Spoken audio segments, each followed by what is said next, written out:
అమరావతిలో మంత్రి దేవినేని ఉమా మీడియాతో మాట్లాడుతున్నారు. ఇప్పుడు లైవ్ చూద్దాం. తెలంగాణ ప్రభుత్వానికి ఇతర దేశాల నుంచి ఏ మెటీరియల్ రావాలన్నా, వస్తువులు రావాలన్నా అతి దగ్గర port Machilipatnam port, VANPIC port, లేదంటే కృష్ణపట్నం పోర్టు, లేకపోతే విశాఖపట్నం పోర్టు. ఇవాళ తనకు కావాల్సిన సామంతరాజు ప్రభుత్వం ఇక్కడ ఉంటే అందులో 12 సిబిఐ ఈడీ కేసులుగా ముద్దాయిగా ఉన్న జగన్మోహన్ రెడ్డి లాంటి వ్యక్తిని ఇక్కడ పెట్టుకుంటే సంపదని తెచ్చుకోవడానికి కానీ, ఈ పోర్టుల్ని వాళ్ళ సంబంధించిన కాంట్రాక్టులకి దోచిపెట్టడానికి, దారాదత్తం చేయడానికి, తనకు కావాల్సిన గవర్నమెంట్ ఇక్కడ తెచ్చుకోవడానికి కేసీఆర్ ప్రభుత్వం చేసిన కుట్ర కుతంత్ర కోణాలన్నీ కూడా నిన్న ముఖ్యమంత్రి గారు బయట పెడితే ఫామ్ బౌండ్లో ఉన్న కేసీఆర్ ఇంతవరకు స్పందించాల. మేము పక్క రాష్ట్రాల మీద ఎవరి మీద చేయలేదే. తమిళనాడు ప్రభుత్వం మీద చేయలా, కేరళ ప్రభుత్వం మీద చేయలా, కర్ణాటక ప్రభుత్వం మీద చేయలా, చుట్టుపక్కల ఉన్న ఏ ప్రభుత్వాల మీద మేము కంప్లైంట్ చేయట్లా. ఇవాళ షెడ్యూల్ 9లో 1,38,000 కోట్ల సంపద విభజన కాకుండా అడ్డం పడ్డారు.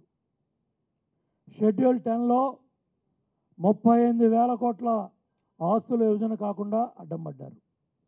సుప్రీంకోర్టు మొట్టిగా వేసినా ఇంతవరకు విద్యుత్ ఏదైతే ఎడ్యుకేషన్ డిపార్ట్మెంట్ సమస్యలు పరిష్కారం కాల. ఏపీ స్టేట్ ఫైనాన్స్ కార్పొరేషన్ విడగొట్టబడతాయని చెప్పినా కూడా అడ్డం పడతా ఉన్నారు. ఏపీఎస్ఆర్టీసీ సంస్థలకు సంబంధించినవి కూడా విడగొట్టనివ్వట్లా. ఇవాళ ఏదైతే చెట్టు కింద బస్సు పెట్టుకొని ఒక చిన్న ఇరిగేషన్ కార్యాలయంలో కార్యక్రమాలు ప్రారంభిస్తే అమరావతి లాంటి రాజధాని, ప్రపంచ స్థాయి రాజధాని 34,000 ఎకరాల్లో నిర్మాణం జరుగుతూ ఉంటే జగన్మోహన్ రెడ్డికి అమరావతి భ్రమరావతి. ఇవాళ అమరావతిలో కిటికీ పెట్టలేదంటాడు. అదే మాట కేటీఆర్ మాట్లాడుతున్నాడు, కేసీఆర్ మాట్లాడుతున్నాడు. పోలవరం పునాదులు లెగలేదంటున్నాడు.